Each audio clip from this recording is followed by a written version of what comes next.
NDA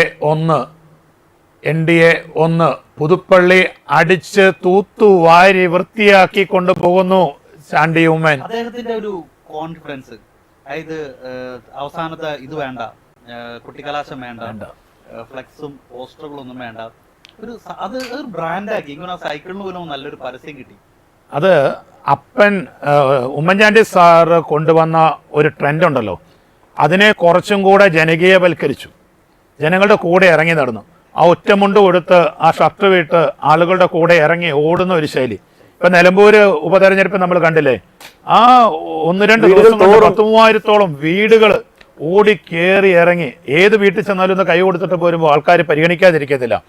ആ ഒരു നിലപാട് ഈ AC കാറിൽ നിന്ന് ഇറങ്ങാത്ത കോൺഗ്രസിന്റെയും CPM-ന്റെയും ഒക്കെ നേതാക്കന്മാർ കണ്ടുപിടിക്കേണ്ടതാണ്. അല്ല, അതുപോലെ തന്നെ സാറേ, പ്രധാനപ്പെട്ട ഒരു കാര്യമാണ് മറ്റ് പാർട്ടി നേതാക്കന്മാരോടും പ്രവർത്തകരോടുള്ള ഒരു സമീപനം. അദ്ദേഹത്തിന്റെ വികസനത്തിലോ കാഴ്ചപ്പാടിലോ ഒന്നും തന്നെ പാർട്ടിയെ ഒന്നും പരിഗണിക്കുന്നില്ല. നമ്മൾ കണ്ടൊരു കാര്യമുണ്ട്, ചാണ്ടി ഉമ്മന്റെ MLA ഓഫീസിലേക്ക് BJP നടത്തിയ സമരത്തിൽ അവരോടൊപ്പം സമരസപ്പെട്ടുകൊണ്ട് കൈയടിച്ചുകൊണ്ട് അവർ പിൻവാങ്ങി പോകേണ്ട വന്നു. അപ്പൊ അതൊരു സമീപനമാണ്, ഒരു ചെറുപ്പക്കാരൻ്റെ രാഷ്ട്രീയ നേതാക്കന്മാർ കണ്ടുപഠിക്കേണ്ട ഒരു പ്രധാനപ്പെട്ട ഒരു സമീപനമാണ്. അത്തരം സമീപനങ്ങളും പുതിയ പ്രചരണ തന്ത്രങ്ങളും എനിക്ക് തോന്നുന്നു കോൺഗ്രസിനെ വിജയത്തിലേക്ക് എത്തിക്കുന്നതിൽ ഒരു പരിധിവരെ നിർണായകമായിട്ടുണ്ട് എന്ന് വേണം കരുതാൻ. തീർച്ചയായിട്ടും ഉണ്ട്. അത് പ്രത്യേകിച്ചും കോൺഗ്രസിന്റെ എല്ലാ യുവജന നേതാക്കന്മാരും അതിനകത്ത് നല്ലൊരു സംഭാവന കൊടുത്തിട്ടുണ്ട്. അല്പമൊക്കെ ചിലരൊക്കെ ഒരു പോളറൈസേഷനൊക്കെ പോയെങ്കിലും ബാക്കിയുള്ളവർ നല്ല സജീവമായിട്ട് നിന്ന് നന്നായിട്ട് ചെയ്തിട്ടുണ്ട്. അതിലൊരു ബെസ്റ്റ് എക്സാമ്പിളാണ് നമ്മുടെ ചാണ്ടി ഉമ്മൻ. അദ്ദേഹമൊക്കെ എന്തായാലും ഒരു മന്ത്രിസ്ഥാനത്തിന് അർഹനാണ്.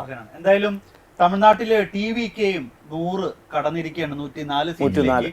നേരത്തെ അഡ്വക്കേറ്റ് ജസ്റ്റിൻ പള്ളുവാതുക്കൽ പറഞ്ഞതുപോലെ തന്നെ അങ്ങനെയാണെങ്കിൽ BJPക്ക് സൗത്ത് ഇന്ത്യ ഒരു കിട്ടാക്കനിയായിരുന്നു.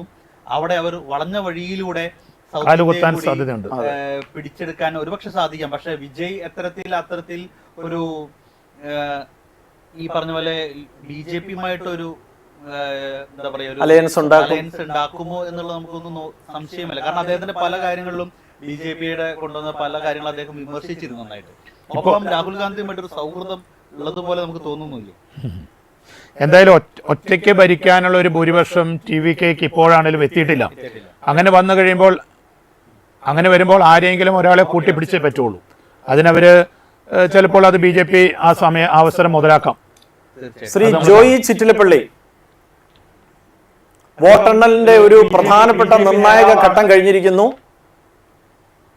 താങ്കൾ ഒരു BJP നേതാവാണ്. UDF 96, LDF 43, NDA 1 എന്നതാണ് ഇപ്പോഴത്തെ ലീഡ് നില. എങ്ങനെ ഇതിനെ നിരീക്ഷിക്കുന്നു?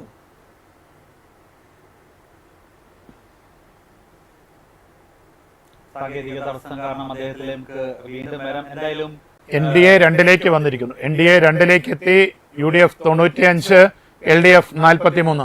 നമ്മൾ കണക്ക് കൂട്ടിയതുപോലെ ഏകദേശം ഒരു 50-90 എന്ന റേഞ്ചിലേക്ക് എത്താനാണ് സാധ്യത. പാലക്കാട് ശോഭാ സുരേന്ദ്രന്റെ ലീഡാണ് NDAക്ക് രണ്ടാമത്തെ മണ്ഡലത്തിന് ലീഡ് ഉണ്ടാക്കിയെടുത്തത്. 2728 വോട്ടുകൾക്ക് ശോഭാ സുരേന്ദ്രൻ മുന്നിലാണ്.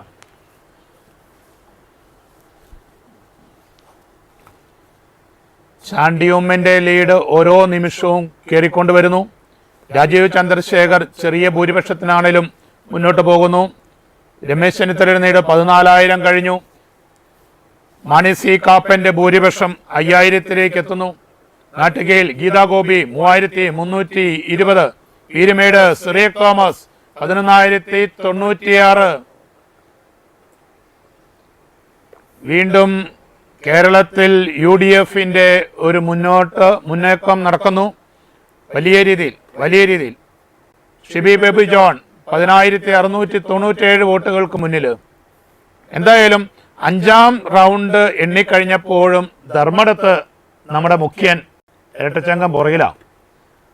അത് CPM-നെ ശരിക്കും വലിയ രീതിയിൽ ബാധിക്കും.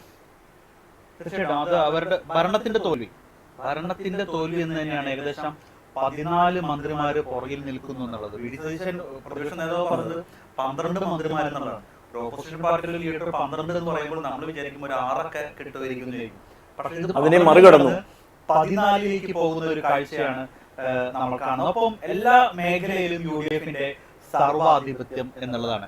ഒന്നെങ്കിൽ 10 വർഷം കൊണ്ട് ജനം മടുത്തു, അല്ലെങ്കിൽ മറ്റൊരു ഭരണം വരട്ടെ, ഇവർക്ക് തന്നെ ഇനി കൊടുക്കണ്ട എന്നുള്ളൊരു ചിന്താഗതി. ഇനി അതല്ലെങ്കിൽ മറ്റൊരു പ്രാവശ്യം ചില ഓരോ 5 പ്രാവശ്യം മാറി മാറി സർക്കാരുകൾ എടുക്കുന്ന ഒരു പാരമ്പര്യമായിരുന്നു നമ്മള് കേരളക്കാർക്ക്, അല്ലെ?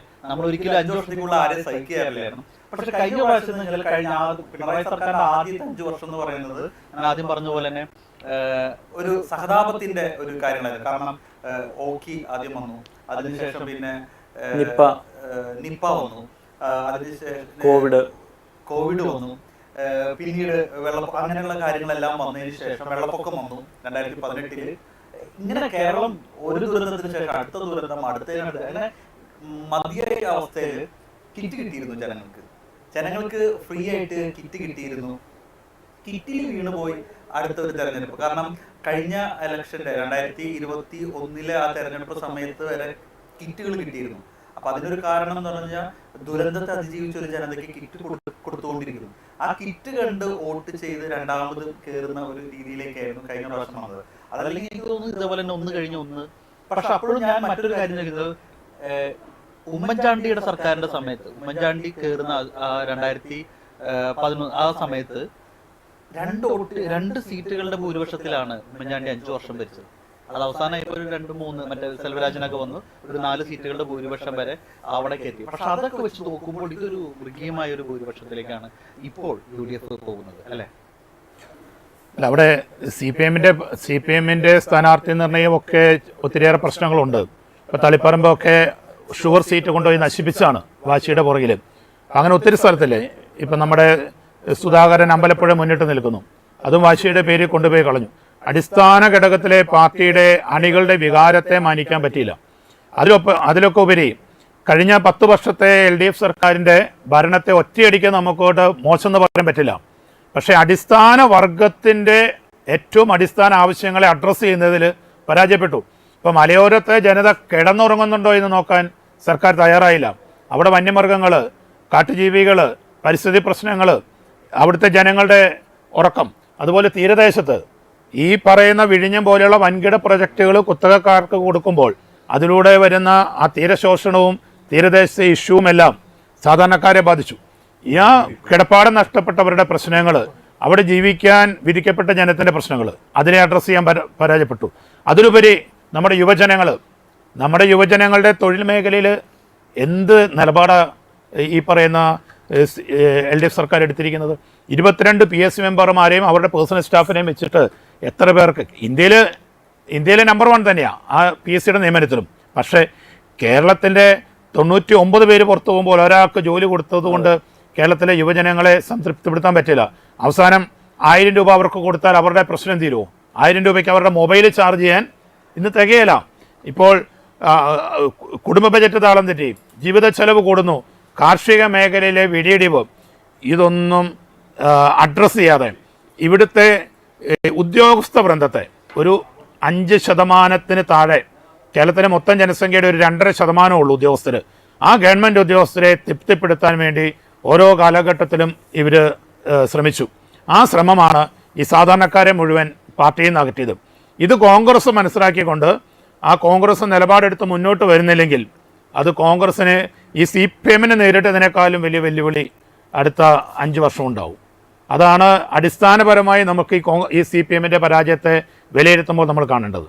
തീർച്ചയായിട്ടും ജനങ്ങളുടെ ആവശ്യം കണ്ടുകൊണ്ട് ജനങ്ങൾക്ക് വേണ്ടി ഭരിക്കുന്ന ഒരു സർക്കാർ, അത് ഇനിയിപ്പോൾ VD സതീശന് സാധിക്കുമോ, ആരായിരിക്കും മുഖ്യമന്ത്രി എന്നറിയില്ലെങ്കിലും VD സതീശൻ ഇത്തരത്തിലൊരു ചിന്തയോടുകൂടി അല്ലെങ്കിൽ അദ്ദേഹം പല ഇന്റർവ്യൂകളിലും കാഴ്ചവെച്ചിട്ട് പറഞ്ഞിട്ടുള്ള കാര്യമുണ്ട്, ഈ കേരളത്തിന്റെ ഭാവി സ്വപ്നത്തെ കുറിച്ച് അദ്ദേഹത്തിന്റെ കാര്യങ്ങൾ, അതെല്ലാം നടപ്പിലാക്കുകയാണെങ്കിൽ തീർച്ചയായിട്ടും ജനം അദ്ദേഹത്തെ ഏറ്റെടുക്കുമെന്ന് തന്നെയാണ് നമുക്ക് പറയാനുള്ളത്.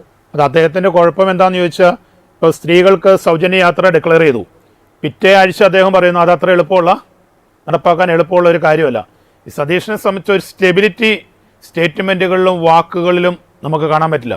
അതേസമയം അസംബ്ലിയിൽ ഒരു കാര്യം അവതരിപ്പിക്കുന്നതിനും ഒരു പ്രസൻറ്റ് ചെയ്യുന്നതിനും യഥാർത്ഥ പ്രതിപക്ഷ നേതാവിൻ്റെ റോള് നിർവഹിക്കുന്നതിൽ അദ്ദേഹം പൂർണ്ണമായ വിജയമാണ്.